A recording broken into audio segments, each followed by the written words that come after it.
Well, good evening, everyone. Well, thank you. I am so excited to welcome all of our wonderful community of Evergreen here tonight for our Willie Unsold seminar. I see so many of our faculty, a few students and staff, and even some of our community members. So thank you all so much for being here. I believe from our experience of today, we are definitely in for a treat tonight. So my name is Chastity Holloman Douglas, and I serve as the Vice President, Vice Provost for Equity and Inclusion here at Evergreen. And I'm thrilled to welcome each of you here for tonight's Willie Unsold seminar on Making Excellence Inclusive with our featured guest, Dr. Damon A. Williams. But before we begin our seminar, we first want to begin by honoring and acknowledging that our college is located on the ancestral lands of the Southern Salish Sea peoples, within the ceded territory of the Medicine Creek Treaty Tribes, Squaxin Island, Nisqually, and Puyallup. Did I do okay, Tina? Thank you. That's my first time making that statement, but I'm very proud to make it. This Willie Unsold seminar serves as an important part in bringing attention to the ways in which we as a community must work harder with greater intention and strategy to truly advance diversity, equity, and inclusion within every part of this organization. From our policies, our procedures, how we teach, what we teach, how and who we recruit, the experiences once they arrive on our campus, and overall, our decision-making processes. There are many organizations that continue to talk about diversity, equity, and inclusion, but where we grapple is with producing real, sustainable change. Dr. Williams is conducting a two-day residency meeting with students, faculty, staff, and administrators, helping us to conceptualize what real change looks and feels like and how we at Evergreen can truly achieve that.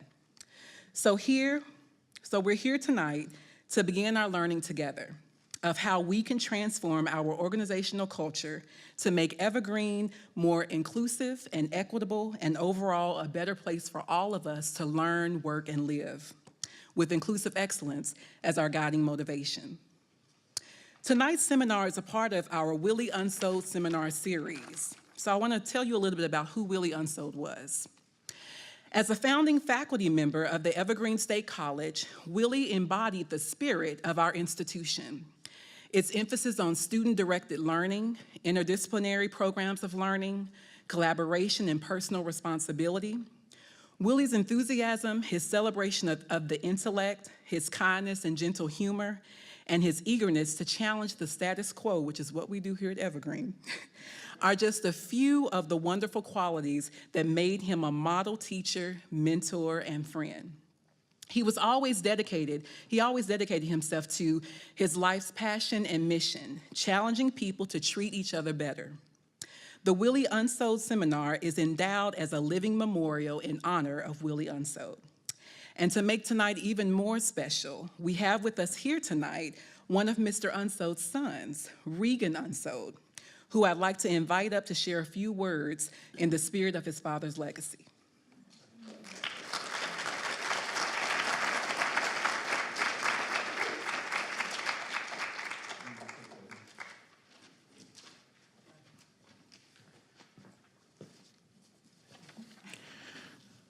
That rope represents my mother holding me on belay, but also she was supposed to give it a tug when my time is up.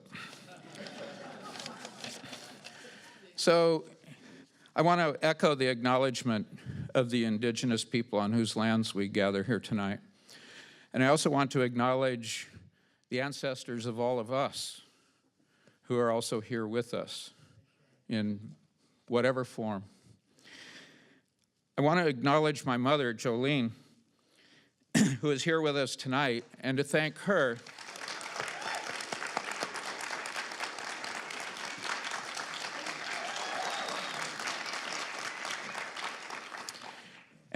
for bringing my siblings and me into this world, and for modeling for us her lifelong commitment to making our little planet a better place for all. I also want to acknowledge my father, Willie, as you heard, one of Evergreen's founding faculty, all men, and for whom this seminar program was created as a living memorial. My father used to say, to the irritation of more than a few of his more academically inclined colleagues that the ultimate goal of all education is to help people treat each other better. I taught high school social studies here in this area for 30 years and have added my own twist to this. I would begin the year by asking my students to take their toilet paper rolls out of their backpacks, pockets, and purses. And they'd look at me, kind of like some of you are looking at me, if I can see you well. And I would say, well, no matter, bring one on Friday, but you do have what it represents. And what it represents are the filters through which we all see the world. And my toilet paper roll, filters, is labeled assumptions, beliefs, values, experiences, upbringing, race, cultural heritage, gender, orientation, social class, national origin, faith, age, identity, and the all-important, etc. And so these filters shape our perceptions of things. And being filters, they let in the information that reinforces our existing worldview, and it tends to screen out the stuff that challenges us, especially the stuff that challenges us in a profound manner. Most people sail through life unaware that they're looking at the world through filters. We just think that the way we see the world is the way the world surely must be, which does not prepare us well to have meaningful and courageous conversations with people whose worldviews are significantly different. And it's with those folks that it is most important that we be having these conversations, I believe. I want to close, so because we're not prepared to have these conversations, we tend to lapse into judgment. How can you be so stupid as to think this? This handy tool, which I recommend, by the way, I've got extras. My mom collects her empties for me. Thank you, Mom. Invites curiosity. What is it about your filters that have led you to have this view of the world? And therein lies the beginning of a conversation. I want to close with a brief story about Ijeoma Uluo, whom I had the good fortune to hear last year. Seattle blogger and online social media warrior. And she said she had this epiphany one day as she was engaged in online debate and argument and you name it. And she said she suddenly realized that I am not today where I have always been in my own arc of transformation and enlightenment and understanding. And neither is this person I'm dueling with. So rather than beating up on them for not being where I am today, what if I shared with them those pivotal moments in my own arc of transformation when my explanation for things around me no longer worked for me? Those moments when cognitive dissonance sets in and we open our minds to other explanations. And so she said, I need to commit myself to hearing more about where other people are in their own arcs of transformation and to have that conversation about how does changing worldview happen, and to do so from a place of appreciation for the humanity of the other. And I think my father would approve of that, and I know my mother does. So, thank you.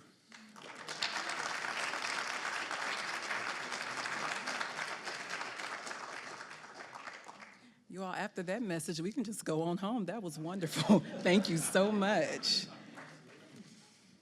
So before we move any further, I want to take a moment just to recognize another individual who's done so much work to make tonight and this two-day residency with Dr. Williams happen. This person has worked very tirelessly behind the scenes and every day has let me know how tirelessly they have worked. But perfection is important for LaToya. And so, LaToya Johnson, I just want you to stand and be recognized for the hard work that you've done, and I want to let you know that we appreciate you, so thank you.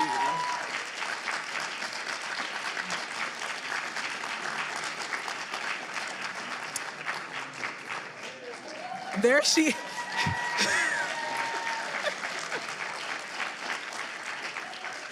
She is no stranger to applause, so wonderful. So last but not least, I would like to welcome everyone watching from our Tacoma campus. Everyone say hello to them. Um, we look forward to engaging with you all during our Q&A. So without further ado, I'd like to invite up our president of Evergreen, Dr. George Bridges, who will introduce tonight's seminar speaker.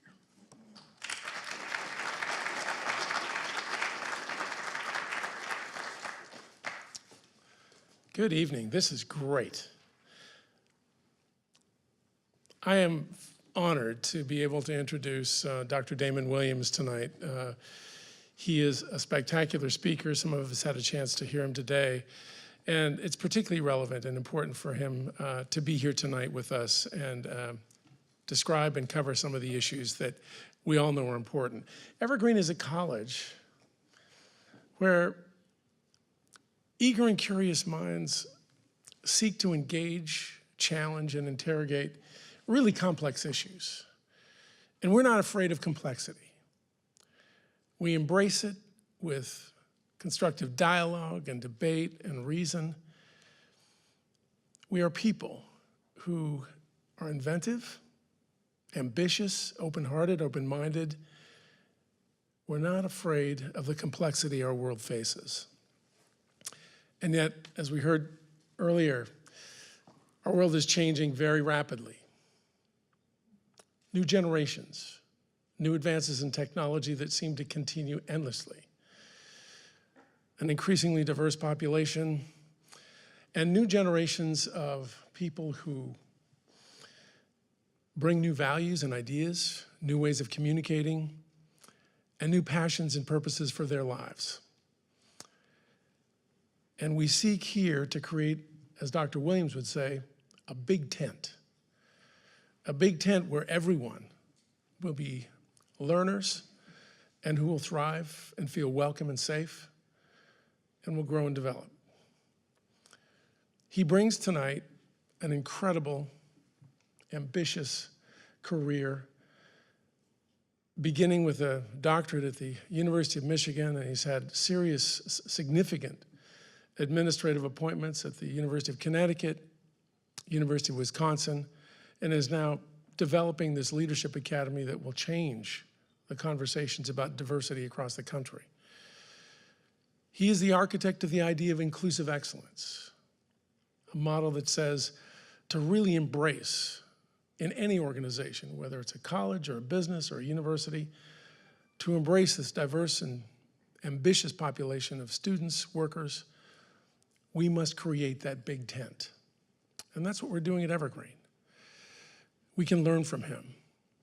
So I would like to welcome him to the lectern, and my only recommendation for those of you who haven't heard him, buckle your seatbelts. He's brilliant, he's a friend of the college, he has great ideas, and we all can learn from him. Please welcome Dr. Damon Williams.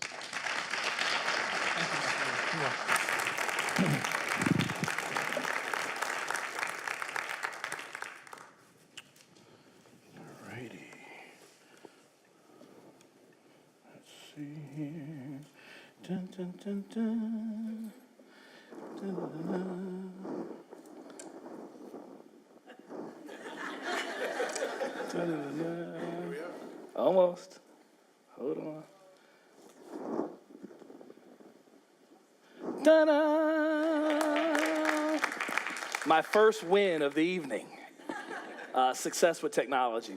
It is absolutely a privilege to continue the residency and to extend into this moment in time where I will have an opportunity to more formally present some of my ideas, some of my thoughts, and some of my work over the last several years. The title of my talk this evening is Empowering Leaders Through Inclusive Excellence, from Awareness to Action to Innovation. Now, many of you in the room today, I know, are proactive and engaged in social media. And so I am always continuing the conversation in the social media landscape. I am at DAW PhD. For those of you who like to continue in the social sphere, you can find me on Twitter and also on Instagram. You can find me on other mediums and social media as well. But if you'd like to continue the conversation, I am at DAW PhD. And this evening, I am hashtagging, in fact, I am always hashtagging. Strategic diversity leadership and inclusive excellence. So any of you who would like to continue the conversation in the social sphere, I am at DAWPhD, and I am hashtagging inclusive excellence and also strategic diversity leadership this evening. Now, the joyful thing is for those of you who have a particularly compelling or insightful social contribution to the discussion this evening, then there's something incredible that's going to happen for you. I will find you. I will reach out to you, and you can be the recipient of a signed copy of Strategic Diversity Leadership and the Chief Diversity Officer, something I know that you have been waiting for, to complete your libraries, to complete your self-directed learning plans as it relates to inclusive excellence. And so let's get after it in social media, again, at DAWPhD and hashtagging inclusive excellence and strategic diversity leadership. Now, the talk today is about moving from awareness to action to innovation. And I spent the last several years at the Boys and Girls Clubs of America. So I spent 4 years as Senior Vice President and Chief Education Officer at the Boys and Girls Clubs of America. And it was an opportunity for me to serve one of the greatest causes that exists in this nation, which is how do you expand opportunity? How do you develop the next generation, not just for college, but how do you help to be a part of developing the next generation for their lives? And so inside of that work, one of the challenges that we confronted was, how do we create a digital youth development experience that is going to speak to this generation of young people that we refer to as the Centennial Generation or Generation Z or various other different naming conventions. But young people born after 1997 through to today, and that's going to be a recurring theme that I want to come back to as we talk about generational diversity. But how do we connect with these young people? And so we endeavored to create a new platform, a new way of reaching them and creating a 24/7, 365 safe youth development digital environment for them. And I was so very thankful that Microsoft was a partner in that, Comcast, NBC Universal was a partner in that, and we were able to build out this new platform. Now, to get to that point, me and my team needed to really beg the question, what does it mean to innovate? What does it mean to innovate? And see, when I begin a journey of something new, when there's a new challenge, there's a new task, there's something I need to overcome, I always create a self-directed learning plan. And I ask the question, what do I need to learn to do what I need to do? And so in this instance, the self-directed learning plan centered around this concept of innovation. And so there's a wonderful book authored by Dyer, Greger, and Christensen of the Harvard University Business School, who talk about this idea of innovation in the 21st century. Innovation in the 21st century. The title of the book is The Innovator's DNA. And so as that title conveys, they went out and they engaged in a series of research projects. They talked to leaders who were innovators in technology.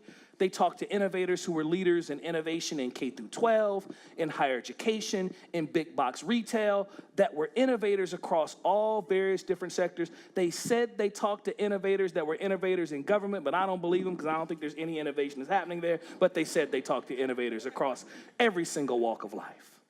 And students in the room. One of the things I found is that some of the most powerful and provocative and intrusive and impactful research begins with the simple question. And the question they asked is, what makes an innovator an innovator? And they came up with 5 key themes, competencies, characteristics of innovation that I want to share with you today, which I believe is so important for situating what it means to innovate in the area of diversity, equity, and inclusion. The first thing that he talked about is that innovators are always questioning their world. They're asking, why not? How might we? What can we? Where do we do something different? What's holding us back? What has us frozen? What's disuniting us? They're begging the question. If you're not asking the question, then you're not innovating. The second characteristic of innovators. Innovators know that innovation oftentimes does not purely live in the box that we find ourselves, but innovators understand they have to step outside the box of convention to find solutions wherever they can find them. The third characteristic of innovators is innovators know that innovation doesn't happen in silo. Innovation happens at the intersection of academic affairs and student affairs, at the intersection of different disciplinary areas of inquiry. It happens at the intersection of a conversation of race, a conversation of gender, a conversation of sexuality, a conversation of disability and economic background. It happens at the intersection of, at that space where thought partnership can occur, because we're coming to share, we're coming to build, we're coming to collaborate, not disunite, but to find common ground, to create big tent, to create new possibilities. Now, the thing about innovators is that it's not just about questioning. It's not just about searching out solutions. It's not just about conversation. But see, innovators, they launch, they do, they experiment, they build, they create. See, in the academy, we oftentimes will over-intellectualize, over-pontificate, over-discuss, over-conceptualize, over-articulate, over, and spend far less time doing. You see, innovators across sectors, they build things, they start, and they do. They have a bias towards action. But see, they don't just do things. They try to prove the concept. And once they figure out what works, then innovators say, hey, we got to scale this up. We got to go big with it. So they prove the concept and then they go big. But as I looked at this framework and applied it to the conversation of diversity, equity, and inclusion, the work of inclusive excellence, which is the work of changing and evolving the cultures of our institutions, I found that the model was perfect, but yet incomplete. It was perfect, but yet incomplete. Because see, when you're innovating in this space, when you're innovating for those who are on margins, when you're innovating to expand the possible by embracing others, when you innovate to give up some of your privilege as heteronormative, some of your privilege as male, some of your privilege as white, some of your privilege as educated, some of your privilege that each and every one of us that's here today has in some way, shape, or form, and you're evidencing this sixth characteristic. Because see, no matter if you're Dr. King, no matter if you're the leaders on the front lines of the Black Lives Matter movement, no longer if you're the women of the Me Too movement who have elevated their voice, no matter if you're a student who's been engaged in social protest and a social consciousness and a critique, no matter if you're a faculty member who in a search committee says, I see bias here and it's not unconscious, I move into the moment, you are moving from the periphery into the center. And what it takes, the sixth catalyzing ingredient to make change in diversity, equity, and inclusion efforts, whether it's the smallest change or it's the most magnanimous change where you're going to redirect and reoperationalize your budget to create a greater prioritization of this, it requires a leadership with courage. It requires a leadership with courage. Individuals who have the courage to look beyond convention. Individuals who have the courage to do more than what was done before. Individuals who have the courage to cut against the grain. Individuals who have the courage to look, as they said in the movie Hidden Figures, beyond the numbers. To embrace the greater possibility. To embrace the needs and the possibilities of others. So if you're innovating, you're questioning the world. You're finding solutions wherever you can. You're engaging other innovators. You're experimenting with new ideas. You're proving the concept. You're scaling up and going big. And if you're an innovator, if you're moving the inclusive excellence agenda, then chances are you're leading with courage. You're leading with courage. You're leading with courage. Now, my career as a scholar, my career as a leader, my career as an educator has been focused upon these burning questions. So what is diversity in the 21st century, and why is it so important in what we refer to not as an industrial economy, not a post-industrial economy, not an agrarian economy, not even a knowledge economy, but what many are referring to as a connected economy. A connected economy in which technology unites people of common interests, technology unites ideas and possibilities in new ways. Right hands up if you've ever used Uber. Right hands up if you've ever done Airbnb. Right hands up if you've ever leveraged the talent sourcing platform Fiverr. Right hands up if you've ever accessed the talent sourcing platform Upwork. All examples of the digital connected economy.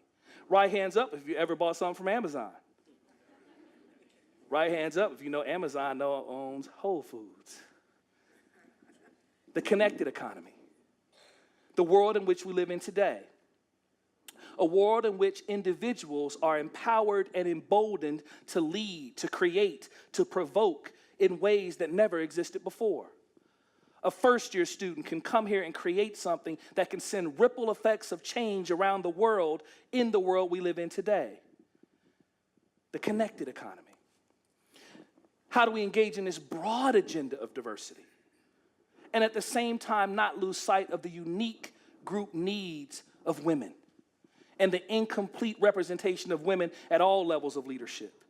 The still incomplete reality that women are underperformed for the same work each and every day across all aspects of our society.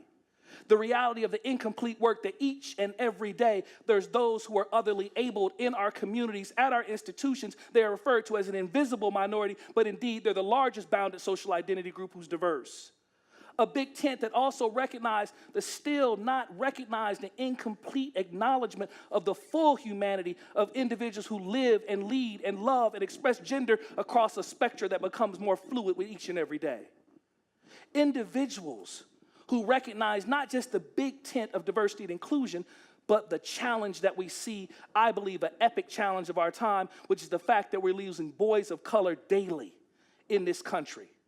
An entire generation of African American, Latino boys being lost. Native American boys most likely to be addicted to legal and illegal drugs before they get to high school. Latino boys most likely to drop out of high school before they go to college. Black males across every single societal indicator absolutely at the bottom of the well, unless we're talking about Division I sports and what's happening in basketball and football. The realities of our time. And how do we not just sit here and nod our head in convention, but truly be about the business of creating that big tent. Knowing that just because I push a racial ethnic equity agenda does not exclude me from pushing agenda of gender equity and inclusion. Does not push me from being a provocateur and a supporter and an amplifier of other diverse conversations.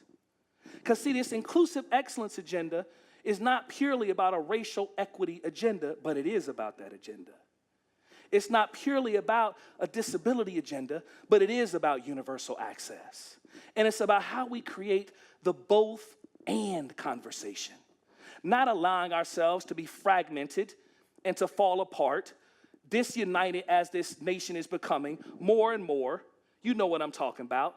Left and right, blue and red, hawk and dove, R&D, blue, red. The ideas that disunite us. More and more as we devolve into a place where it's just all of this talking at each other, not talking with each other, not finding a space to quiet our voice. A space to truly move across difference and create boundaries of connectivity. How do we create spaces where we allow individuals to be generous and to show up even when they don't have all the right language? They don't have all the right understanding of a pronoun. But yet they're trying to be a part of a perfect conversation because they have a willingness to be courageous and to engage. And how do those of us who are woke in consciousness allow for those who are just coming into consciousness to be in that conversation, whether they've got the perfect language or not? What does it mean to lead strategically inside this work? What does it mean to embrace the realities of this generation I refer to as the Centennial Generation? And I'm going to come back to that throughout our talk today. And then my favorite question. Why is there seemingly so much talk of change? But for those of us who've been committed and engaged in this conversation for some time, why does it feel as if there's so little result? So much talk of change, but oftentimes a feeling that there's so little result. And so I went out, and like a good scholar, I did the research. And I wrote about these things and codified it in my books. And the first thing that we wanted to do in those contributions is we wanted to frame this idea of diversity and inclusion, this idea of diversity, equity, and inclusion in this first moment of our work. And we talked about early on the fact that our world is changing and that there's a perfect storm that's happening. Right hands if you've seen the movie The Perfect Storm, starring Clooney and Mark Wahlberg. Wonderful movie, wonderful movie. In that movie, Clooney and they're up in New England, they got to go out and get the fish. The whole thing is they got to go out and get the fish.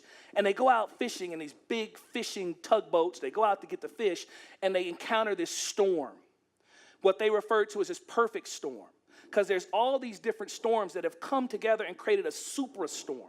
And see, what superstorms do is they put unprecedented energy into an environment. The question is, can you navigate the energy of that environment? See, because I believe that we are in a moment in time where our nation is in the midst of a perfect superstorm where issues of diversity, equity, and inclusion are no longer on the back burner. They're no longer simply about doing the morally or social just thing. They're no longer simply about doing the thing that's going to make you a good person. It's about how do you lead, how do you educate, how do you do healthcare, how do you teach, how do you innovate in the world we live in today. The storm systems are coming to life in a new way. And it requires those of us to be strategic diversity leaders able to navigate this new reality. At the center of the storm, I like to talk about it's the emergence of the new technologies and the social media. It's the technologies and the social media that allow for all of these various different tribes and communities to be connected in different ways. Technology allows you to find those individuals who believe what you believe, who support what you support, whether you are a neo-Nazi, whether you are a person leaning towards the right, or you are someone who is leaning towards the left and inclusion and progressiveness. The technology is allowing you to find your tribe and connect with them, to stimulate them, to activate them in different types of ways. But the technology also allows for this. It allows for us to be one heartbeat away from a diversity crisis moment happening in our institutional ecospheres, whereby something has happened to disrupt the meiotic balance of how we're living our lives on campus, and something like this occurs. This is something that happened during my time at the University of Wisconsin-Madison. I'll never forget, I was sitting in my home. I was at home one evening on a Friday or Saturday night. I get a phone call. It was my chief of staff. He said, Damon, we got an issue. I said, what's going on? He said, man, social media is blowing up with some image of a black man being lynched on one of the streets where the fraternity houses and many of our students live. So I go look in, and what I see is the image hanging behind me. Now, all of us in looking at that image clearly see the symboly of strange fruit. We see the imagery of black bodies hanging from necks in trees, evidencing a time gone by. When we talk to these particular students, though, and ask them what happened, how did this happen, how did we get here in this moment, what they said is, this had nothing to do with race. This had nothing to do with being discriminatory. We were mocking suicide, as if that made it any better. We took the lifelike Spider-Man doll in the black outfit, and we put a belt around his neck and threw him off the side of a building because Spider-Man had a bad day and wanted to just take his life as a result of it. No sense of understanding the world from others' perspective. No sense of understanding the powerful symbolic imagery that was being presented by their actions. No sense of the harm and the ripple effects that would happen, just like the harm and the ripple effects happen in many other ways. But see, the moment that we find ourselves now is this perfect storm moment, where the technology means there's no secrets, Starbucks. The technology means there's no secrets, police brutality. The technology means that when something occurs in the current era, you must be more accountable, because what will occur from there is brand pain. Pain that's heaped upon Starbucks. Pain that's heaped upon various different institutions. Now, Starbucks, who had the situation involving the two black men that happened not too terribly long ago, and I know we're right in the emerald shroud of Starbucks up in Seattle, what we know is they're now closing 8,000 stores to engage in a diversity and inclusion training that is mandatory. You know how much money it costs when you close 8,000 stores? A lot. If I had more time, I would have did the daggone calculations and gave them to you today, but I didn't have time to get prepped up like that. But it's not just the technology. but it's also, too, the rise of the millennial and the centennial generations, right? The Centennial Generation, born 1997 through to today, coming behind the millennials. The Centennials, the most diverse generation in the history of our nation. In terms of race, ethnicity, the most diverse in terms of religious background, the most diverse in terms of nationality, the most diverse across all spectra, and probably one of the most powerful ways that they are diverse, they are the most diverse in terms of their sexuality. They're most diverse in terms of their gendered expression.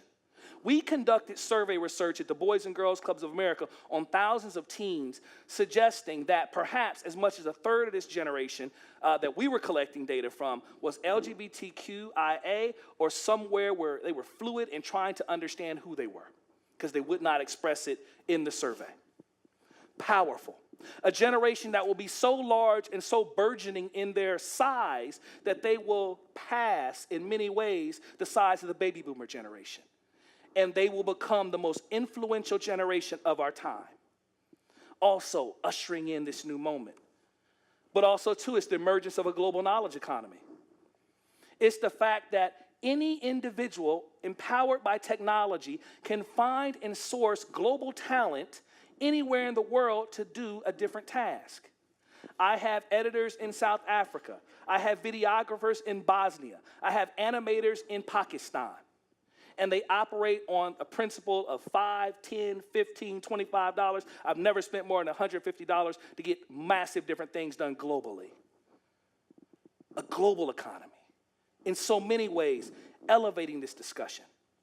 But also, too, the persistent societal and educational inequities. The fact that we live in a world where it's not just about educating those at the top of the economic pyramid, but in the world we live in a connected economy, the question is, how do we educate leaders? How do we educate and prepare students at all levels of our economic pyramid? Those who are in incredibly vulnerable circumstance and those who are very affluent.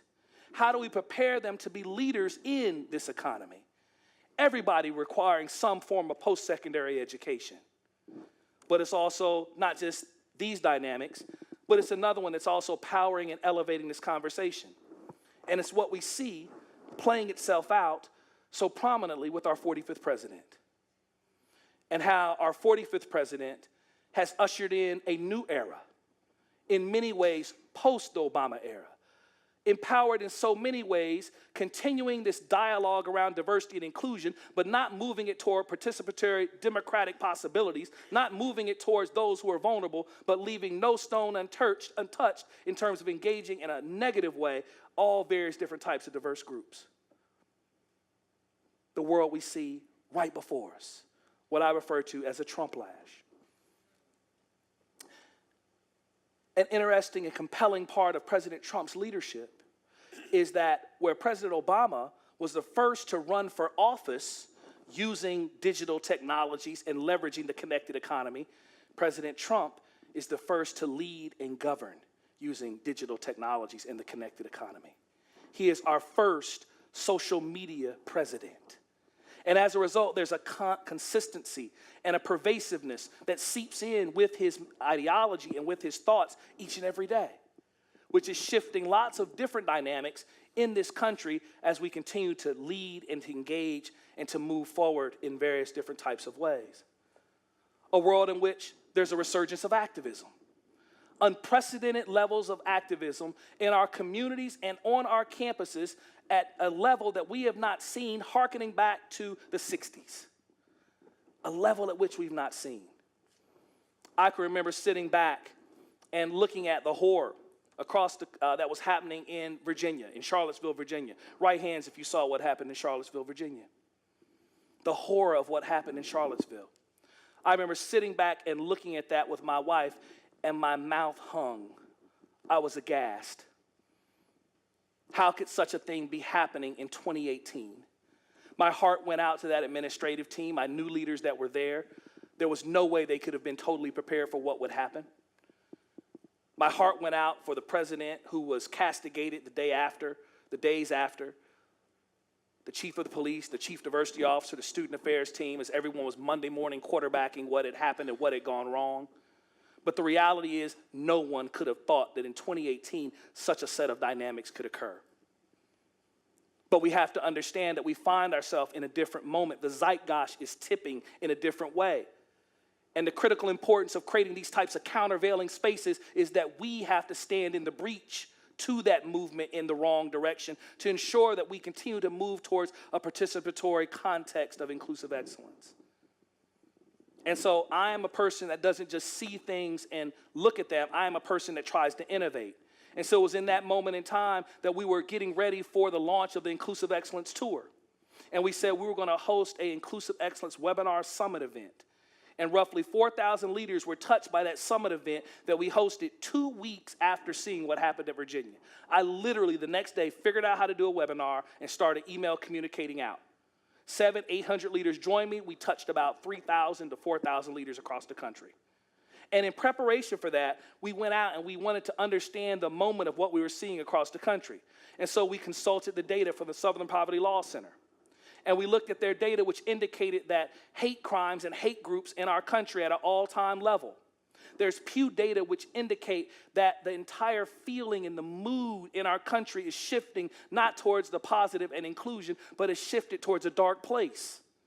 And the shifting that is happening in our nation is not just felt up at high, not just felt in ways that are ephemeral and we can't touch it, but they're felt in ways that are corporal and real, and we see it play out on our campuses every day. And so we went out and we talked to 100 leaders. We talked to presidents, we talked to provosts, we talked to faculty leaders, we talked to department chairs, we talked to chief diversity officers, we talked to students, we talked to leaders at community colleges, leaders that are at liberal arts institutions, leaders that are at public and at private and flagship institutions, all across the board. And these were some of the things that they shared with me. Number one, they said racially charged theme parties and incidents were occurring at their campuses at an all-time high, and they had not seen anything like that in their recent history of leadership. Number two, they said the alternative right and free speech dynamics and controversies over monuments was increasingly becoming a part of the day-to-day reality of their institutions. They talked about these heightened feelings of exclusion that diverse groups were feeling on their campuses, diverse in broad and incredibly unique and broad ways. They were feeling these challenges. They talked to me and shared stories of women of color faculty members who were fearful to go teach in their classes because there was an awakening of a voice, not of critical engagement, but an awakening of a voice that folks felt like they could say and do anything to those women when they came in to teach their courses. I was so taken aback by what I learned and what I heard in those various different spaces of interview. They talked about this new reality where campus activism and protest was increasingly a part of the reality. It talked about safety and demands and actions and how leaders were having in a new way to balance these ideas of safety and demands and actions. They talked about how do you do both diversity crisis management and the need for proactive engagement, developing a strategy and implementing that strategy over time.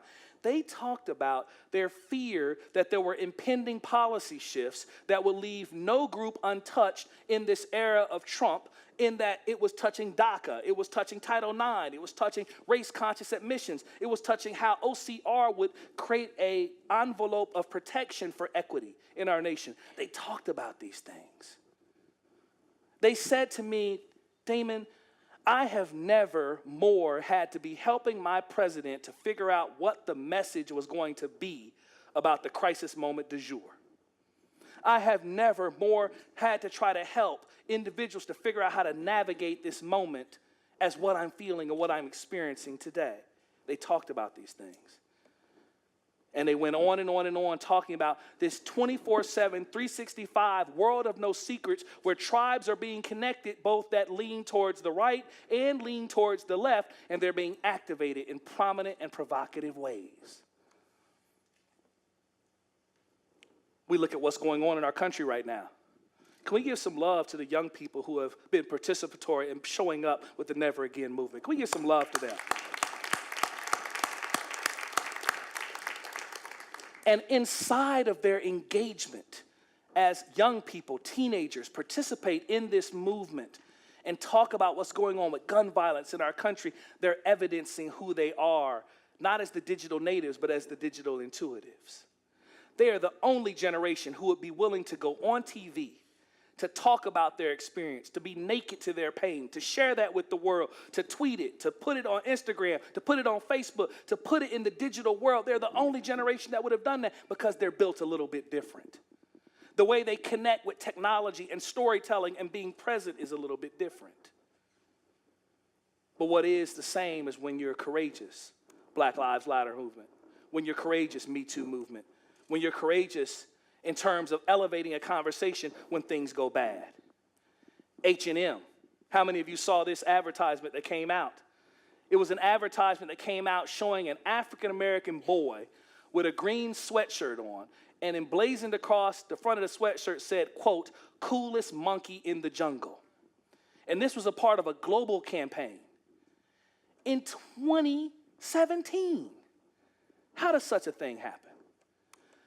But even more challenging, how does such a thing happen with Unilever Dove? Putting forward a classic racist trope, illustrating dirty black skin being pulled back to reveal pristine white skin in the 21st century. One of the things that we talk about, if you look at the social media landscape, the most active group in social media tends to be women of color, tends to more specifically be African American women, and hear me when I say this. When you have a social media gaffe, they coming for you. Right? Black Twitter is sitting there like this at ready, set. Not even ready, set, go. Black Twitter is going to bring the pain. It's being led by women of color. It's being led particularly by African American women. Or take, for example, what happened with Pepsi and Kendall Jenner. Now, the Jenner Kardashian clan is a very interesting clan. You've got Caitlyn doing a part in terms of LGBTQ and transgendered, and you've got the Jenner Kardashian women who have never met a brother they couldn't love, doing all that they can, powering the multiracial, multi-ethnic explosion in our country. But they are icons in this 24/7, 365 world that we live in today. And so Kendall Jenner was selected by Pepsi to be a celebrity ambassador as Pepsi was putting forward a new advertisement. Depicted in this advertisement was their understanding that this generation is more socially conscious and woke in some ways. And so they wanted to illustrate how they understood this by depicting a Black Lives Matter challenge and conflict that she was able to overcome with the power of a Pepsi. And as a result, their cultural misreading of a scenario led to the critique that they were tone deaf, that they were culturally tone deaf, and that they didn't get it. They didn't get it. Right before this occurred, a couple weeks before it occurred, I was in a meeting with Miss Bernice King, the daughter of Dr. Martin Luther King Jr., and we are celebrating and commemorating his loss at 50 years this year. And so I had a meeting with her, and we were talking with them about how we could introduce his principles of nonviolence, his principles of peaceful resistance to a new generation. And a couple weeks later, this occurred, prompting Ms. King to tweet the following: "Oh, if only Daddy would have understood the power of a Pepsi. He would have been able to accomplish what was never accomplished in terms of the civil rights movement." The world we live in today. Or take, for example, what's going on with the NFL and how it represents a different type of diversity and inclusion business case, a different aspect in which social protest is happening in our world, as for the first time in multiple decades, the black athlete is returning to a consciousness and a wokeness and a social commentary. A very significant move, hearkening back to the days of Muhammad Ali, hearkening back to the days of Kareem Abdul-Jabbar, hearkening back to the days of Jim Brown. Because as much as I love Michael, as much as I loved all the various athletes that came after those icons I mentioned, they were not woke and conscious in the same type of way, although I would never say what they did privately because I do not know. But these athletes today engaging in different ways. LeBron James perhaps showing he's not just the greatest basketball player of his era, but indeed he may be one of the most important social figures of his time. His voice and his exploits only trumped by those of Brother Kaepernick. And what's happening there? I was sitting in my office at Boys and Girls Clubs of America a couple weeks and days before I left, and the phone rang. Doc, that's what they call me. Doc, we got the NFL on line one. You want to take the call? Yeah, I want to take that call with the Shield. Are you kidding me? Put them through. See, Boys and Girls Clubs of America is a wonderful organization that has a lot of corporate partners across the corporate social responsibility landscape. And 13 years ago, the NFL had moved away from having a national funded partnership with the national organization. Still did some important work locally, but not having a national partnership to kind of have a scale activation agenda. And so they wanted to meet. And so inside of them wanting to meet, the question for us is always, why? Why now? What's going on? What is the driver? And so as we started to think about this, and as we moved towards those conversations, the why became very clear. 50% of our population does not play football. Who are they? Women. I just want to make sure y'all was with me now. Also, too, what is the leading group in the household that makes 80% of all decisions about their children? Women. And what is the leading health-related issue and challenge that everyone is talking about in terms of the NFL? Concussions. And those same women who don't play the sport, who make all decisions about their kids, are saying Raekwon, John, and Lupe are not playing football. Also, too, in this country, the fastest growing demographic is multiracial, multi-ethnic, powered by the Jenner Kardashian effect. However, at the same time, the largest, fastest growing demographic is Latino Hispanic. And inside of that community, football is not a brown ball with white rings. Football is a white ball with black spots. So now, half the population doesn't play it. They make all the decisions and say, my son is not playing it. At the same time, the fastest growing demographic doesn't really resonate with that sport. And then to tip it all off, you've got Brother Kaepernick taking a knee, ushering back into the conversation the black athlete. And not just the black athlete, but his white colleagues, other African Americans, other race ethnicities getting involved in having their voices expressed as well. Saying we will not be 21st century high-played, 8-figure, 9-figure plantation animals. We will be present, and we will be courageous. And Brother Kaepernick putting it all on the line for the courage of his convictions. Lost a multi-million-dollar contract. So shameful what they're doing, pushing him out of an ability to play his sport for not doing anything related to protesting a flag, but expressing his voice about the full humanity and resisting black violence happening against black bodies in communities at the hands of police. The time we live in. The time we live in. See, but this generational shift that I've been indicating is so important. And I believe it's important for all of us to understand this generation. And they're talked about using various different terms, various different types of conventions. They're referred to as Generation We. Some refer to them as Generation Z. Some refer to them as the Millennials Part Deux. Others refer to them as the Homeland Generation, the App Generation, and my personal favorite, you know what it is, the Selfie Generation, right? Generational shifts, generational changes. The term I like to use, I like to talk about this idea of the Centennial Generation, right? Born 1997 through to today. And I believe as leaders in colleges and universities in particular, it's important for us to understand who these generations are. Now I'm gonna do a little exercise to see if you're with me now. Are y'all with me? Yeah. All right, I'm gonna ask a question. I'm gonna need them right hands. Okay, so the first question that I have is, if you were born before 1946, right hands up. We have a couple individuals who are referred to as the silent generation. If you were born 1946 to 1965, hands up. You individuals are oftentimes referred to as the boomers. If you were born 1966 through to 1980, right hands up. My hand would go up right now too. I'm an Xer. If you were born 1981 through 1996, right hands, the mighty millennials. And individuals in the room, if you were born 1997 through to the present, right hands up, the Centennial Generation. Take a look at this chart. You'll see across the top on the x-axis are various different naming conventions associated with the different generations. You'll see down the y-axis various different categories that talk about the era, the time in which they were born, that talk about their current age, that talk about the size of the generation, that talks about social dynamics which led to its forming, which talk about leading aspirations and values. We talked about iconic technology, talk about their primary social platforms that they engage on, their communication preferences, all the way through to how we refer to them in terms of naming conventions. Some interesting points when we talk about the generations.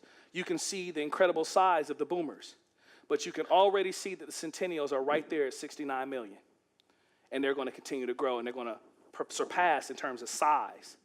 You can also see here some of the guiding social dynamics. One of the interesting themes that we see in the survey research on the Centennial Generation is that their values towards work oftentimes can be more reflective of the values that tend to be associated with the work values of baby boomers. Because this generation, see the millennials, they graduated from college and were trying to enter the workforce. The centennials were at home when the economy collapsed. And they saw mom and dad lose opportunity. They saw the big house go away. They saw individuals have to relocate, have to find new careers. And one of the themes that has emerged in the research is that this generation is more fearful for their future than any prior generation. Fearful of whether or not they will do as well as those who came before them, their parents. And that's for those who are in solvent economic circumstances. Not those that are in insolvent, multi-generational, economically challenged circumstances, as so many historically underrepresented communities are. You look through and you look particularly at this idea of some of the aspirational values in terms of the centennials. And I've been talking about this throughout my residency today, this idea of passion and purpose being so important to this group. That they question everything. That they have challenges understanding the difference between image and reality, because of the manner in which they engage and live faux lives through social media. They talk about security and stability, choice and immediacy, so powerful to who they are. Iconic technologies, 3D printing, high definition video, the Internet of Things, Android and Google, streaming media. How many of you in the room remember when the color TV was the new thing? How many in the room remember when they came out with the Walkman and that just changed your life? Don't play. Y'all know that's true. You know it's true. A generation that's never been without ubiquitous, high-definition interconnectivity. I'll never forget when it's really, really crystallized for me. So we were engaged in this project. We were working on this digital innovation initiative, right? The Digital Innovation Project. And we were doing focus groups all across the country. We had worked with PricewaterhouseCoopers. We were working with Capgemini. We were working with a number of leading consultancies, helping us to figure out what our digital innovation strategy was going to look like. But see, oftentimes the most powerful insights happen and fall out of the mouths of babes and children. I was sitting in my study, and I was with my daughter. Right hands, any parents in the room? So I was with my daughter.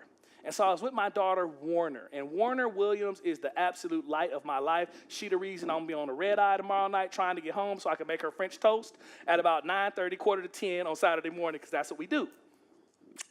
And so I'm sitting there with my daughter, and she's crying. Wah! Wah! She's just crying. Inconsolably. I can't stop the child from crying. Now, I told y'all that I'm an innovator. So I went to my innovation toolkit to try to see what to do.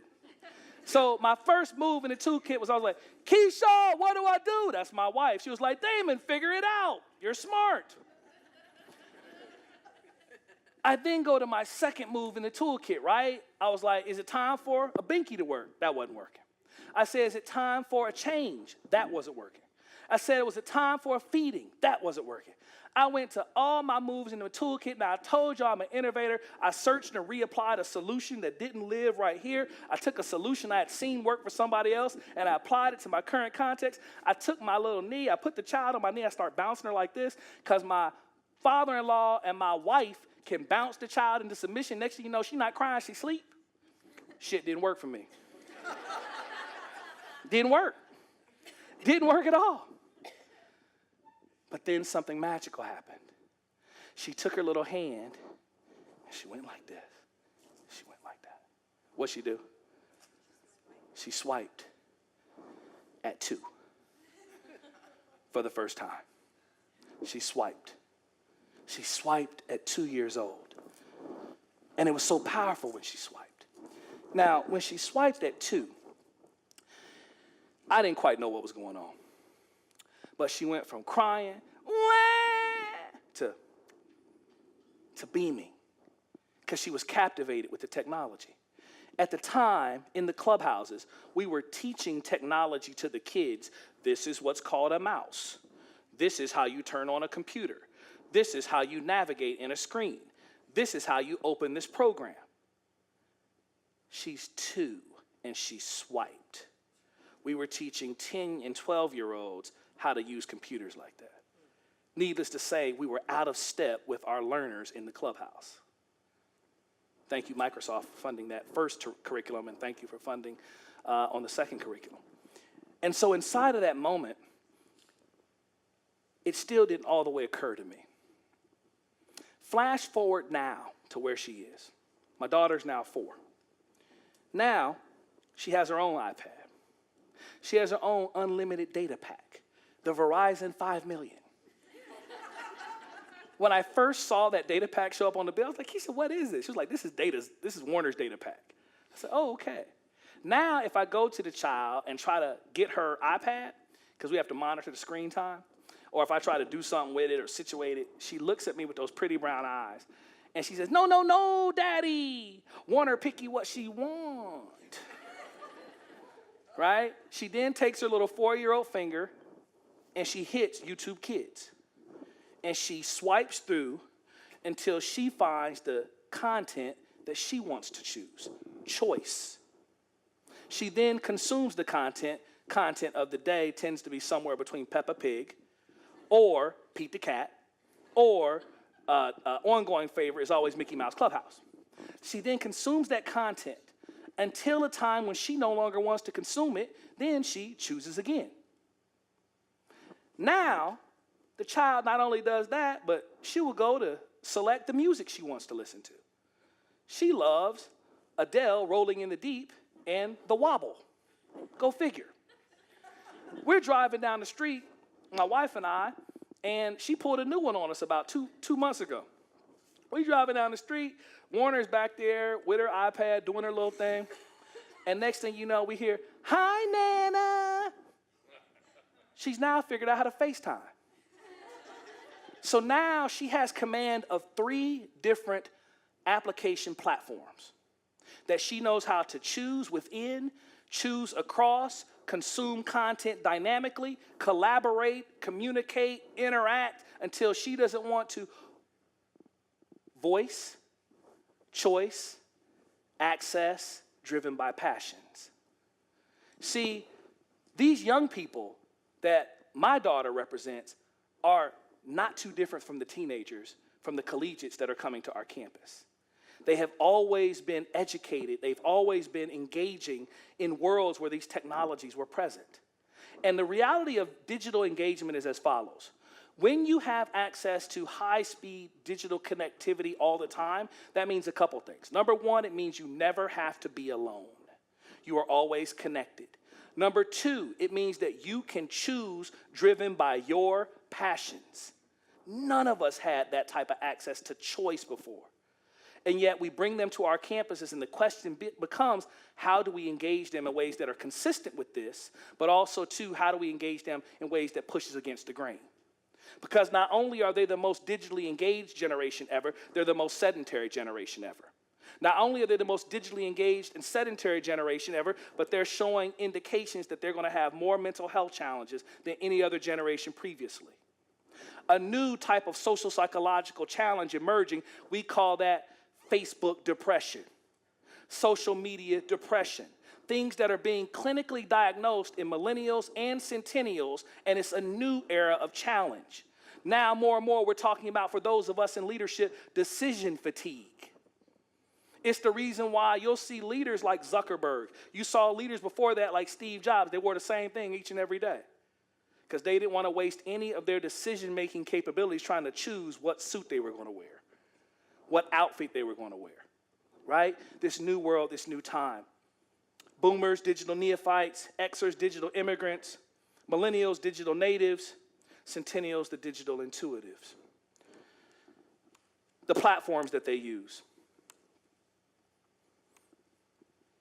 The most utilized platform amongst centennials, clearly Snapchat, followed by Instagram, followed by YouTube, followed by Twitter. All of us in the room have Facebook. They have that too, but they don't use it constantly.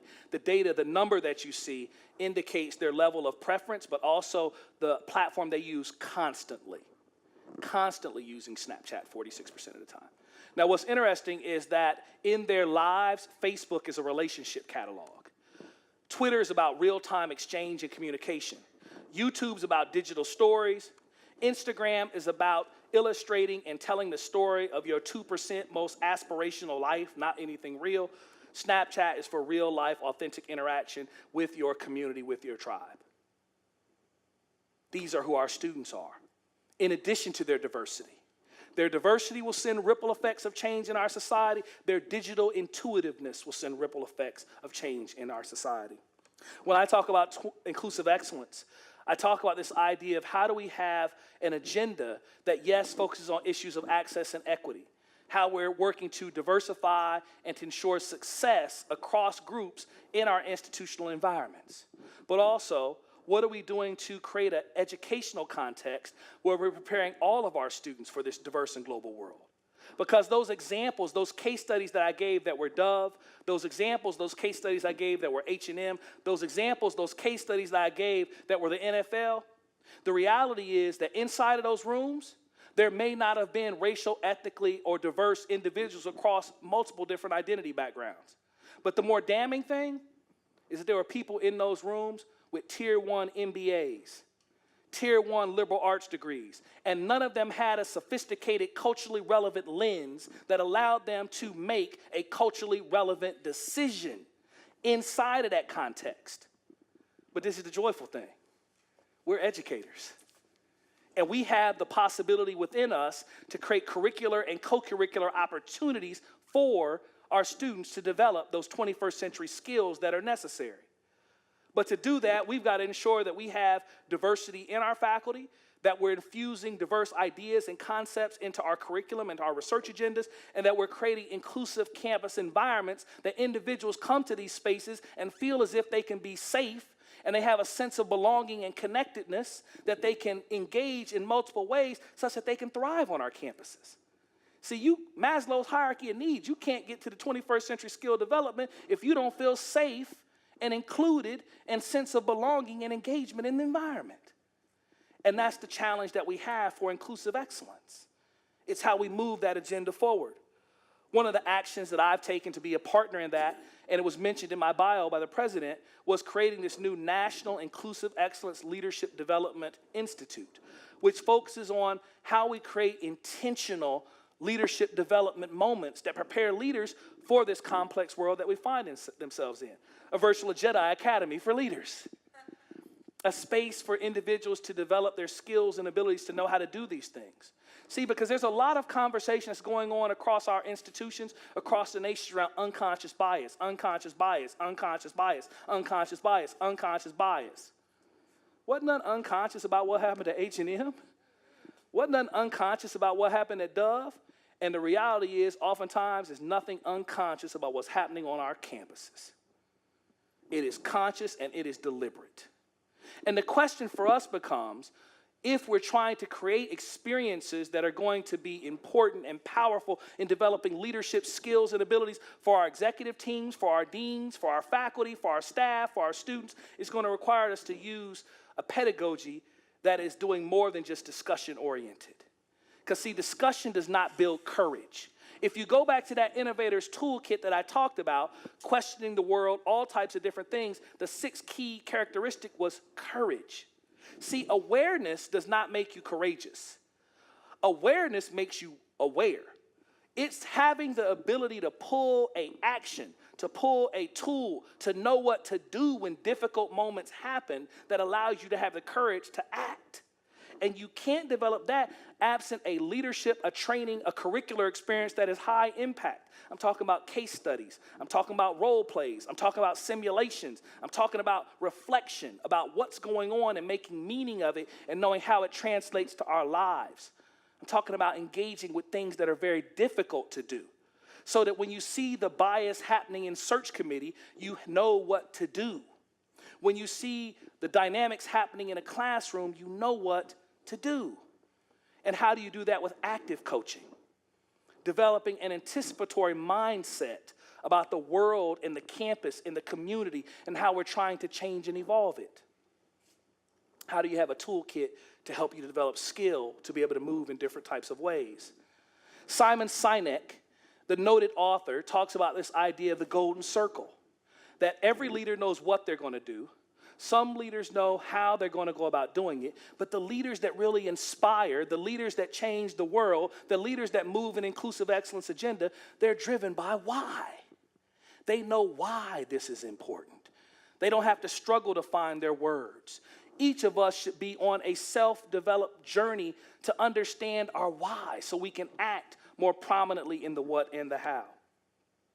When I talk about strategic diversity leadership skills, it's having an inclusive excellence mindset, thinking about this world in the ways that I've been articulating here today.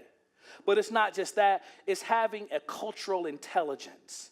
See, understanding how to live in diverse communities, how to create inclusive communities, it's not about memorizing facts about Black folk and Latino folk and LGBTQ folk. It's about cultural intelligence. It's about knowing when you make a mistake, how to work through that mistake and keep it all movement.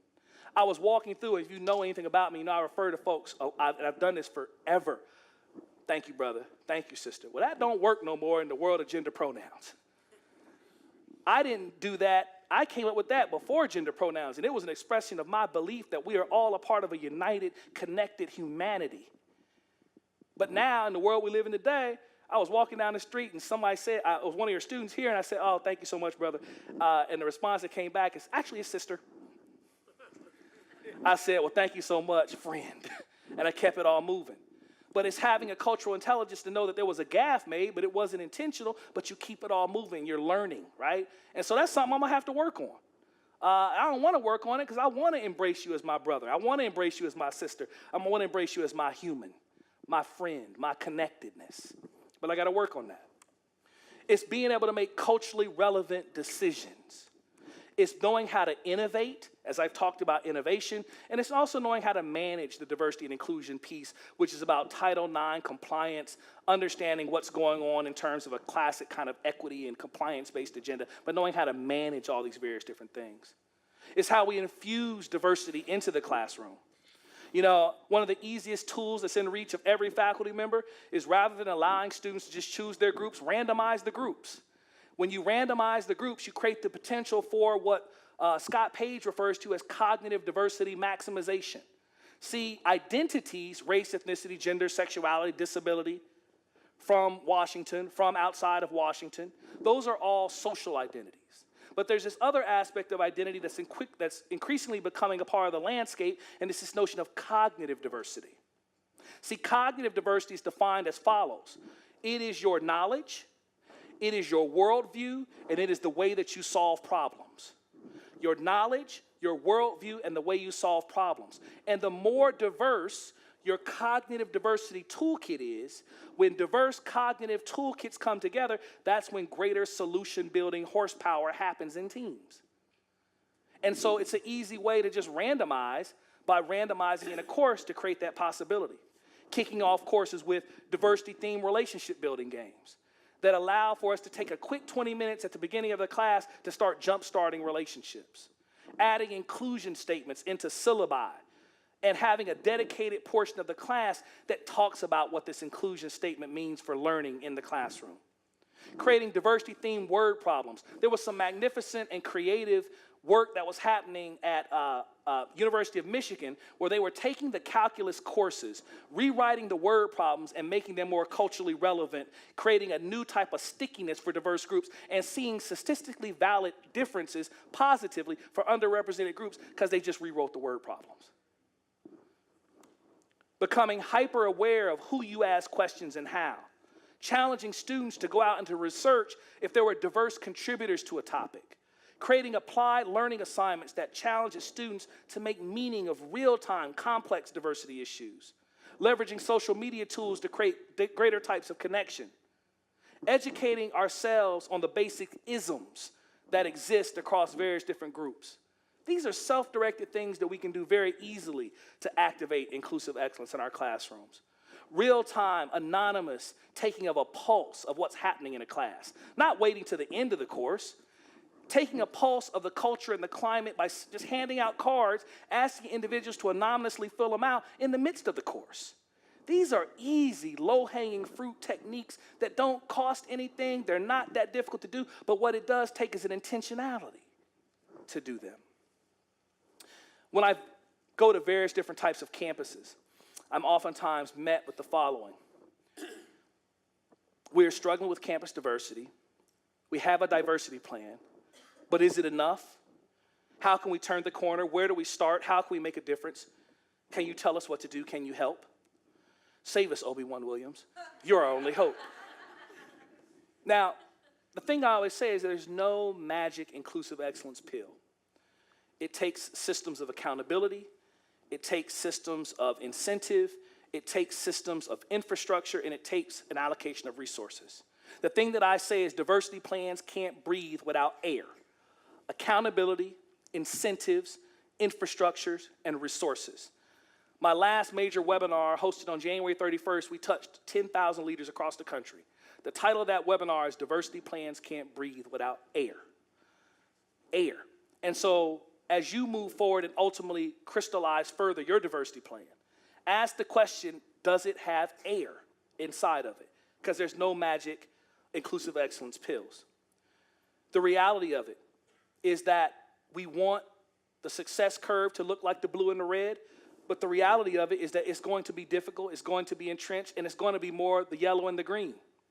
But the question is, can we identify milestone moments where we experience success?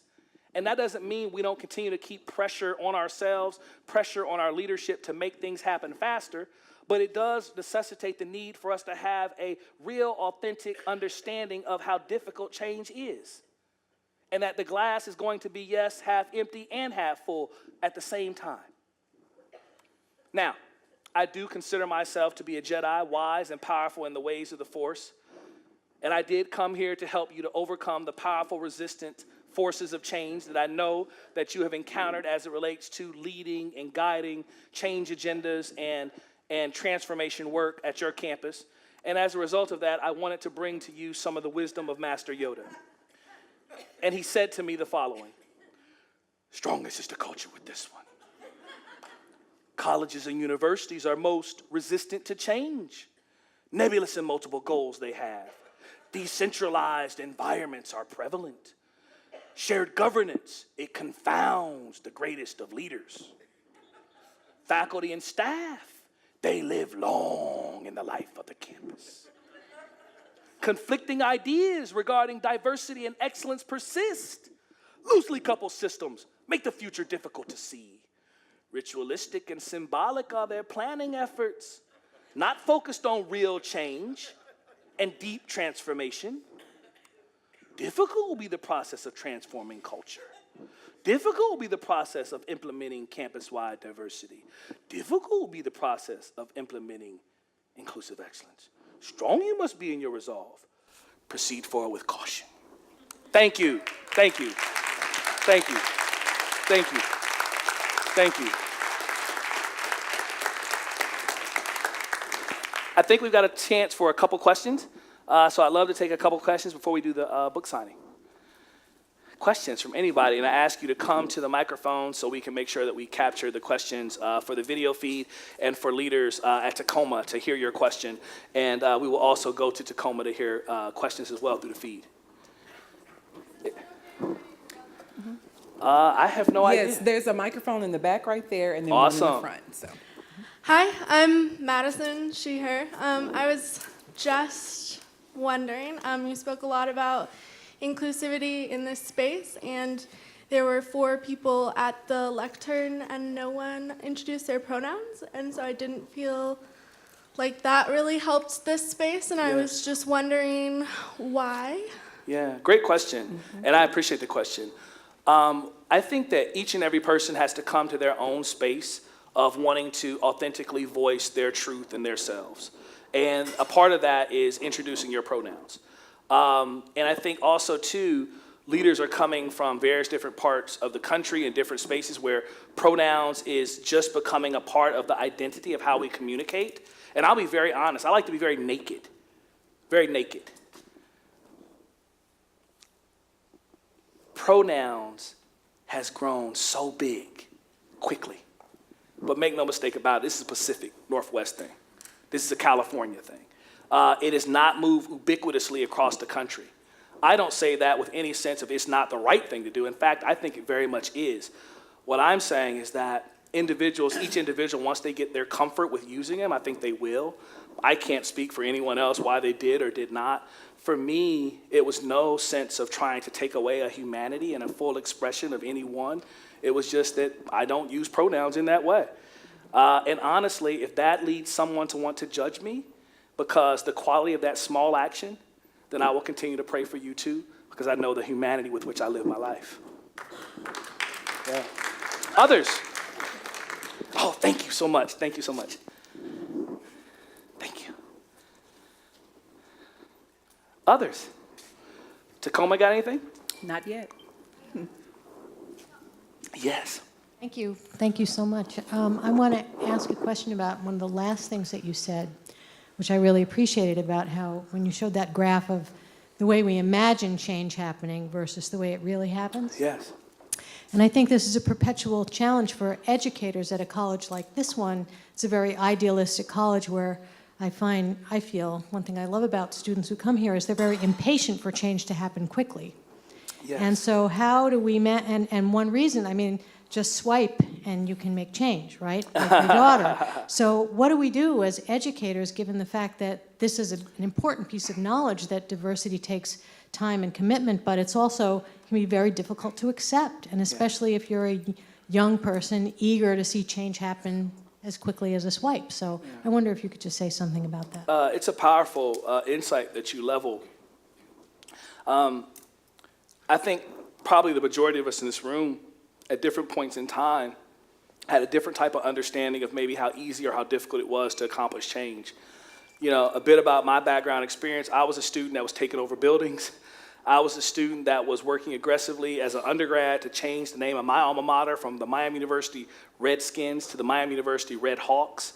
I was a student who was constantly on the front lines of social activist-based engagement around it, and there was a persistence and a belief that we could get more things done today than probably what we really and truly could. That's a part of being young.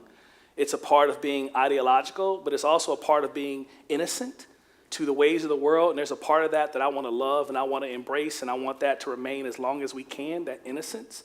But at the same time, as an educator, as a leader, I also have a responsibility to help folks understand how difficult it is to accomplish some of the things we want to accomplish.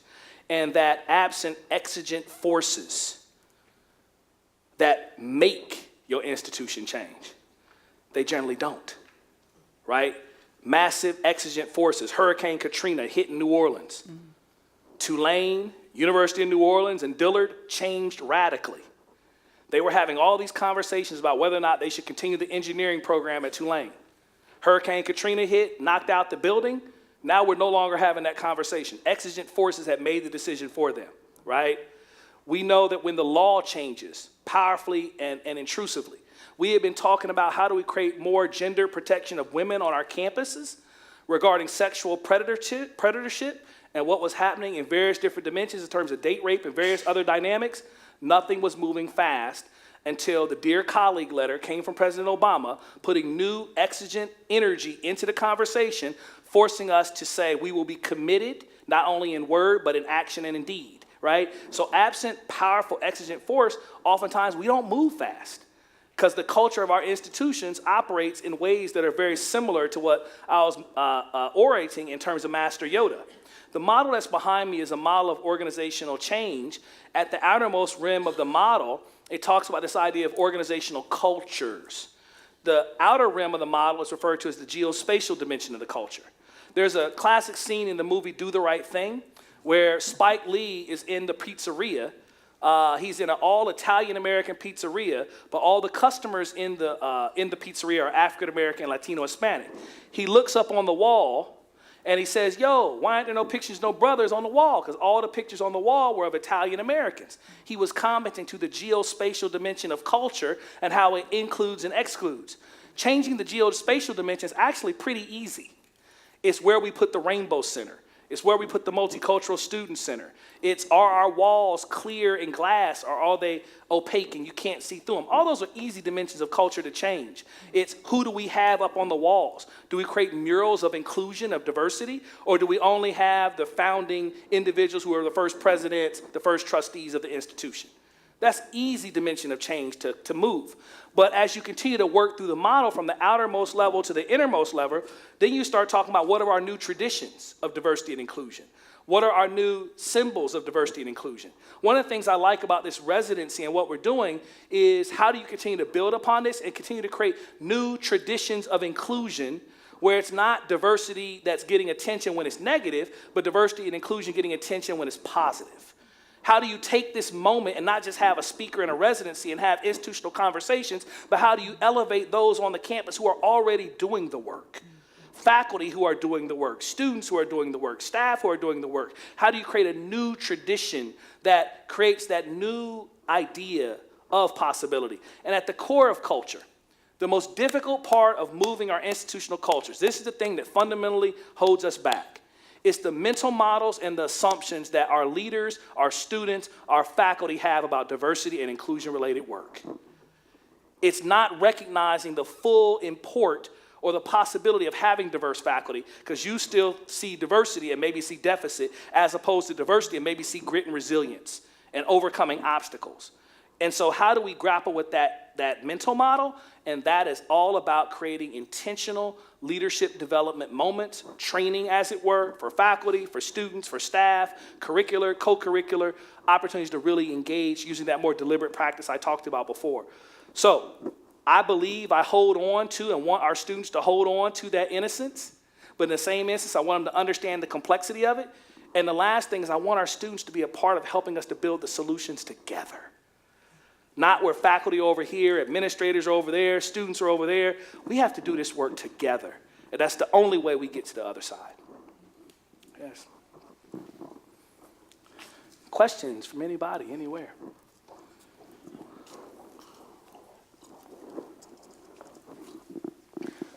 Tacoma got anything? I think Tacoma might be asleep. Okay. That's because Tacoma was firing questions at me this afternoon. Well, they had like 20 questions this afternoon.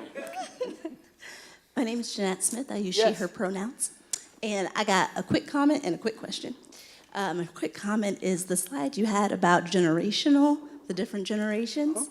I consider myself to be part of that micro generation, the 77 to 83, based on some research out of the University of Melbourne. And I would love to share that with you later on social, because it's a very unique experience.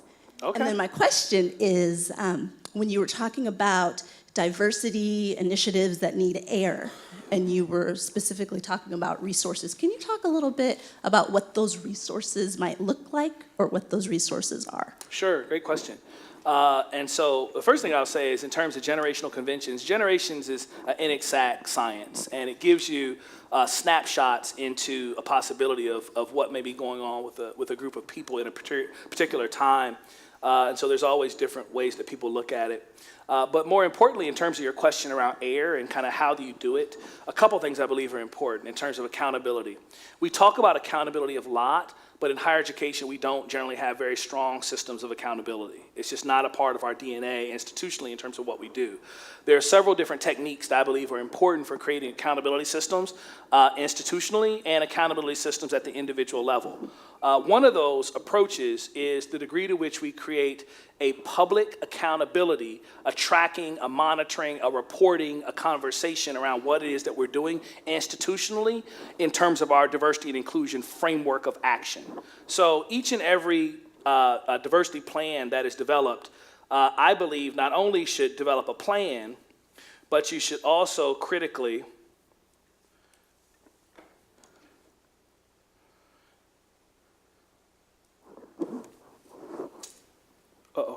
sorry about that.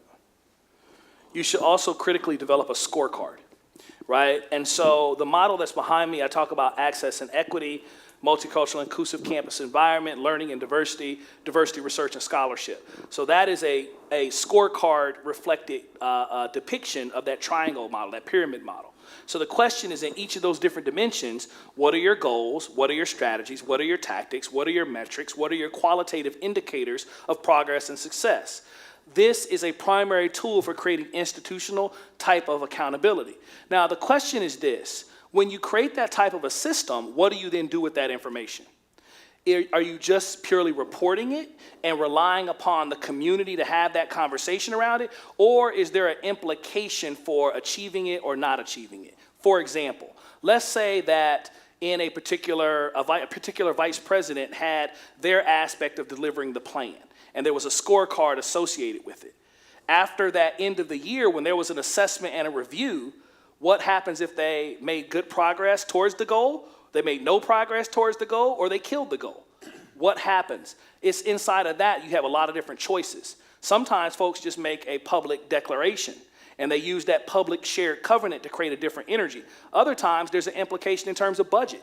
There could be an implication in terms of annual review of leaders. There could be an implication in terms of how does this become a part of the 5-year appointment of a leader. Those are all decisions that leaders can make as they want to build more aggressive techniques of doing accountability. In terms of incentives, some of the incentive structures I believe are really important is creating innovation grants, creating buyouts to drive innovative work, giving high-profile awards that recognize and incent individuals for doing the good work, creating moments of public recognition. This doesn't really exist. I should probably take this out. Cash bonuses. We don't do that in our world. There's a couple institutions that do it still. But creating what I refer to as opportunity bonuses. Perhaps you showed novel, amazing work contributions, and maybe you get, something as simple as special parking privileges, or something happens. But how do you create incentives to validate what individuals are doing inside of the work through individual perks? Those are all different types of examples that I believe is really, really important. One of the things that I will talk about extensively is that whenever we're trying to do the work, you've got to make financial investments inside of it. One of the most powerful things I ever heard was said to me years ago, and he always ended his lectures this way. Frank Hale Jr. of The Ohio State University used to talk about this idea that commitment without currency is counterfeit. Let me say that again. Commitment without currency is counterfeit. You can think something's important, you can believe it should be a priority, but if you're really committed to it, you're going to make your cash investments into it. And we know that diversity and inclusion in these difficult and austere financial times can never always be the top priority, but in some instances it should be a priority. And in some instances it should be the type priority. The question is, when you look across the track record of leadership, when you look across the track record of institutional engagement, can you point to milestone moments where it was prioritized? Like the hiring of this wonderful leader here, and the types of conversations that we're having here. These were moments in which it was prioritized. And I think that as leaders who are trying to be about that business of change, you got to recognize that, and at the same time, we beg the question to ask for what's next. Any other questions from anybody? See, this is what happens when you do 5 question sessions all before. They give you all the burning questions before the opening lecture. Hello. Yes, ma'am. My name is Vanity, and Yes. I just wanted to kind of go back to the conversation on social media. A lot of the Centennials and many other generations, they definitely do talk a lot, and most of it is to a screen. So that can itself be disheartening in whether you want to raise your voice against that. So what are your thoughts on that? And then what are some effective ways for leaders to combat this? Yeah, great question. And so, Centennials, do spend a lot of time engaging in screen-related conversations. And one of the challenges when you look at that reality in terms of D&I is that, individuals maybe are they're not having as authentic a conversation as what you have when you're face-to-face and you're in real time, right? So people develop a lot of technology-driven courage in a negative way to say some crazy foolishness and put some stuff out there in the world that they probably wouldn't do if you were looking directly at me or looking directly at you. We were having a real conversation. And so there's a part of me that believes that we have to harness the power of social, but in the same instance too, I believe we have to really champion the importance of face-to-face interactions and having the difficult dialogues. I believe that Evergreen State College is ripe to create a really, really well-designed campus-wide intergroup dialogue and difficult conversations program that would touch with students, faculty, and staff. And I'd love to share some resources and point the direction into some of the ways to do that, particularly as I look at kind of the moment in time that I've had a chance to be a part of throughout the day-to-day, where I see the post-traumatic reality that many are feeling right now and the pain of the last 24 months. When I look at the reality that some folks are kind of frozen and maybe don't know how to pivot, where to pivot, what to do.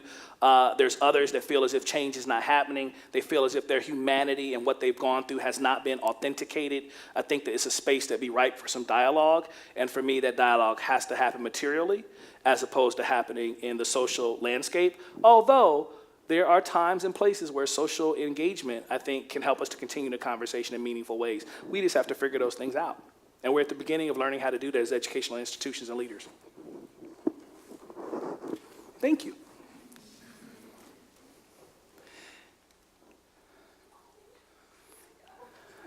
I don't like talking to the mic. I have a loud voice. They need it for Tacoma. For Tacoma. Do it for Tacoma. Do it for Tacoma. Thank you. My name is Patricia. Oh God, that's the microphone. I'm wondering about your self-care. Yeah. I kind of get the sense that you might be at a particular stage in your life where you might be less conscious about it. You might not be, but I'm wondering about your getting into this type of work dealing with interpersonal difficulties and how you've struggled and succeeded and made it sustainable and yeah. Yeah, it's a great question.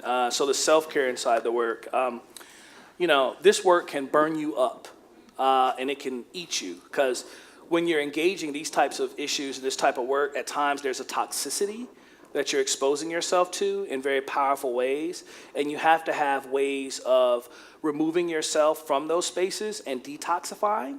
I'll give you a little thing that I did today. When I do these residencies all the time, and when I'm going hard for 1, 2, 3, 4, 5 hours, I got to get away from it for a minute.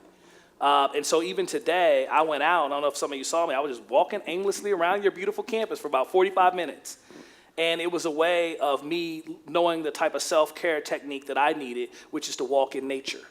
I spend so much time in planes and driving and moving around that one of my self-care techniques is I have to walk in nature to kind of reconnect and recenter. I have to smell fresh air because breathing allows us to allow toxicities to move out of our being. Another part of it, and I talked about with some of your student leaders who are on the front lines and really, really engaged in this work, is they have to understand that there's times in which you'll make your engagement, you'll do your thing, and then you have to do this. So you can do this. Because sometimes you have to fall back and say, to keep moving forward. That's a hard thing to come to when you're young. One of my mentors who made me an assistant chancellor when I was 28 years old at the University of Connecticut, he said to me when he was bringing me on board, one of the things he said to me is, Damon, you choose your issues you're going to engage with, and you make your contributions, and you do your level best to make as much change happen as you can. And then you have to understand that you're not going to solve it on your own. But you can be a ripple, you can set ripple effects in the world. And it's in those moments that you have to have the ability to step back and allow for others to continue that journey and you continue to move and live your life going forward. He said, because if you don't, what will happen is the toxicity will kill you. Because it's too much. Because it will have maladaptive psychological, mental, and spiritual impact on your being and your essence of who you are. And as I continue to go forward, I'm very conscious of that. And I have to make sure I manage those things accordingly. And this individual is a legendary sociologist, a social psychologist. And he shared that with me when I was 28, 29 years old. And I've continued to try to live by those principles today. But that was an amazing question. Yeah. Yes.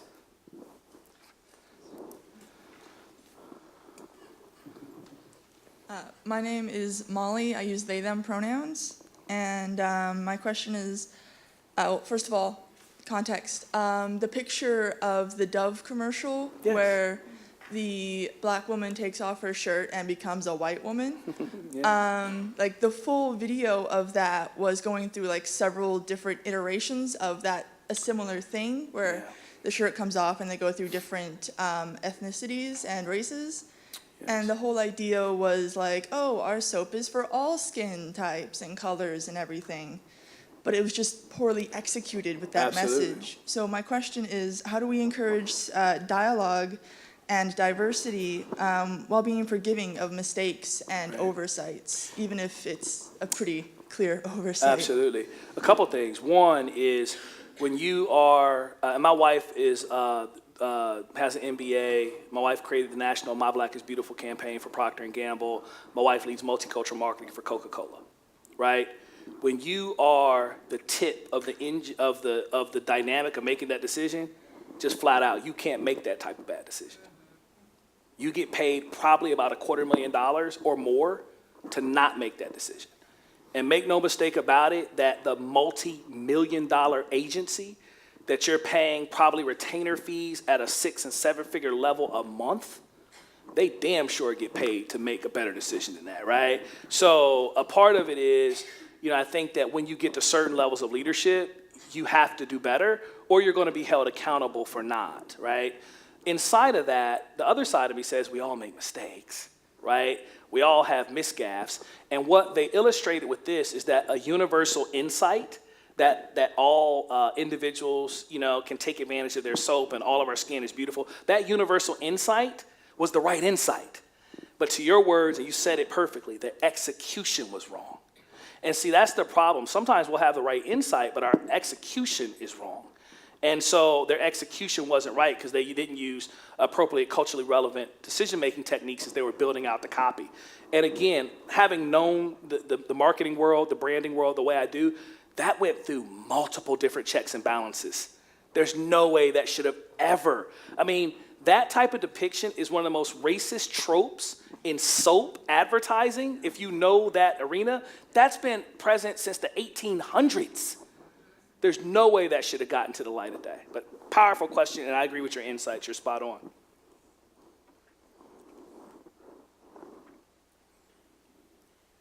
Any more? Do I see somebody coming? Yes. I see two people. Please come to the microphone so we don't have to wait. We can roll through a couple here. Hi, I'm Malik. I use he, him. And I guess my question would be, how do you stay involved in all this? Because I feel like after what happened last quarter, there was a huge fallback for a lot of people of color, and there was a huge kind of oppression Olympics I saw happening on campus a lot, and I really feel as if that's something that we need to work on. So how would we, I guess, bridge that, and how do you create systems where people are actually our voices are being heard, I guess would be my question. Sure. It's a great point that you elevate. One, I don't think there's anything wrong with falling back and taking a moment for self-care.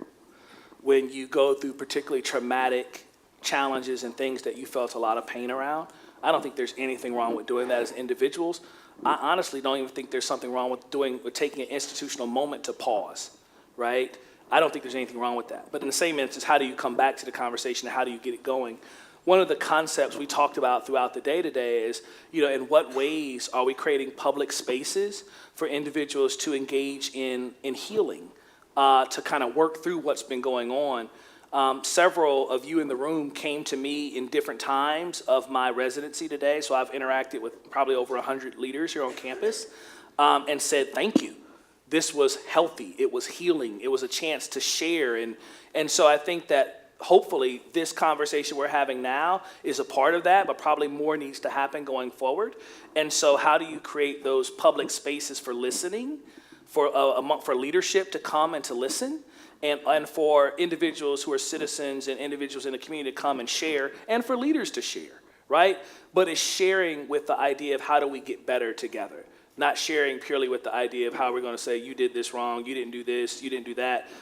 There's time and a space for that, but honestly, what really matters is what we're going to do moving forward from here and how we can do those things collaboratively.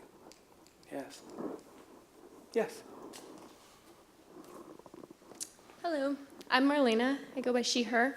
Yes. And you mentioned rising in mental health issues with the oncoming generation. Yeah. And I was wondering, with that, obviously there's a lot of pain, and with a lot of pain, what I've been kind of noticing is a lot of defensiveness. Yes. And how to do like trauma-informed care in communicating with each other through that pain. Yes. Could you say more? That's really powerful. Could you say more? Well, I'm not great at public speaking, so That's I okay. wrote it out. You did great to me. Give her some love. Didn't she do great? She did great. Please, could you say a little more? Yeah, so I feel as if sometimes when that the technology kind of factors into it too. So technology interactions are very different than real life interactions, which you alluded to earlier, and we decide to say different things because we can see people's reactions. Yes. And so I find that from whatever that lack of connection which is what I think is causing the rise in mental health issues. Also a lack of time to be by yourself and with yourself. And it's really interesting that you put purpose as one of the things that the Centennials have very strong in, because I find, at least in my own experience, that a lot of my purpose comes from those times when I've been alone to decide what my purpose is. Yes. So I think going from that, since we have that lack of connection and that lack of ability to communicate with each other, that everything hurts. And when everything hurts, you say, ouch, and you defend your space. And what I see happening is that more and more groups are defending their space in ways that they're more fearful it's going to be gone. And this is out of a place of our economy is based on a scarcity model. And so, I don't know, now I'm just talking. I don't know what you want me to say. You're doing good, though. You're making a lot of great points. Yeah. You're making a lot of great points. A couple things that I would say to kind of build off your ideas. One, it's that the mental health kind of maladaptive response that we're seeing in this generation from technology is multifaceted in nature, right? So one part of that maladaptiveness is enhanced depression that we're seeing, right? Because when you're voyeuristic and engaging in social media, what it illustrates, as you're looking at these faux lives being played out through the technology, you're then turning the lens back on yourself and you're talking about what your life is not. And that's creating a sense of lessness, of lesser. Another part of the maladaptive response that we see as well is around perceptions of beauty and perceptions of self-image. And that is something that we're seeing over-rotating towards women and girls and what's happening in that space, who spend the largest amount of time in Snapchat and in Instagram, where males oftentimes spend their greatest amount of time gaming when we start to look at the technologies.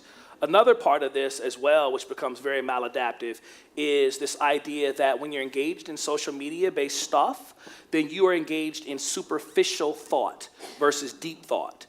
You talked about how you find purpose. You find purpose when you quiet your world, when you maybe turn it off, and you don't do superficial thought, which is this. You do deep thought, which is this. So there were so many things that were inside of your statement that I believed in so prominently, and I knew it was in you. That's why I asked you to say more. Thank you all so much for allowing me to be here. This has been absolutely fabulous. I'll be here all day tomorrow, and we're doing some books out in the audience. Thank you again. Thank you so much. Thank you. Thank you. Okay, well, everyone, as you already know, my name is Latoya Johnson. I use she, her pronouns, and I also support Chastity Holloman Douglas in the Office for Equity and Inclusion. On behalf of the Evergreen State College, I would like to thank Dr. Damon Williams for providing us with this educational seminar on making excellence inclusive. I would also like to thank the Unsold family for their generosity and for allowing the Evergreen State College to continue Willie's unforgettable legacy. I would also like to thank Dr. Chastity Holloman Douglas for creating this space, and I would also like to thank our students who ignited this conversation for us to begin these conversations moving forward.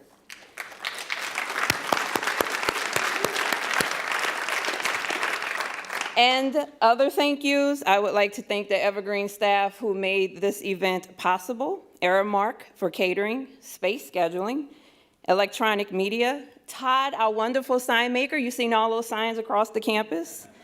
Facilities, the Greener Bookstore, marketing and communications, Photoland, Ricky Osborne, he was around taking pictures of everyone. And last but not least, Jasmine Kozak, who is in the president's office. She helped to fill some gaps when I was not able to do them. This concludes our seminar event. And as you are exiting the building, Dr. Williams will be available to sign a copy of his book, Strategic Diversity Leadership, which is also available for purchase. And so I would like to thank everyone for coming to this seminar and have a great night and safe travels home.